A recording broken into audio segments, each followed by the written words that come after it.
মালপত্র ফেলার জন্য পাঠানো হয়েছিল ড্রাইভারকে, কিন্তু কাজ না করে পাল্টা গাড়ি নিয়ে চম্পট দিল চালক। ঘটনার তদন্তে নেমে 3 জনকে গ্রেফতার করল পুলিশ।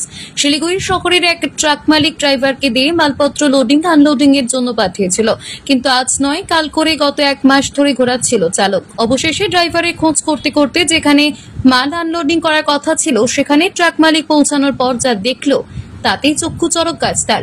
দেখা যায় মালপত্র আনলোডিং তো হয়নি, উল্টে তার ট্রাকও নেই। এরপরে গত 28শে আগস্ট শিলিগুড়ি মেট্রোপলিটন পুলিশের ভক্তিনগর থানায় অভিযোগ দায়ের করা হয়।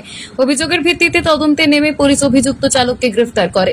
গত 30 তারিখে জলপাইগুড়ি থেকে অভিযুক্ত অনিমেষ সরকারকে গ্রেফতার করে ভক্তিনগর থানা সাতাক পোশাকের পুলিশ। এরপর ধৃতকে পুলিশ রিমান্ডে নিয়ে তাকে জিজ্ঞাসাবাদ করে পুলিশ জানতে পারে ট্রাকটি জলপাইগুড়ির একটি গ্যারেজে বিক্রি করে দেওয়া হয়েছে।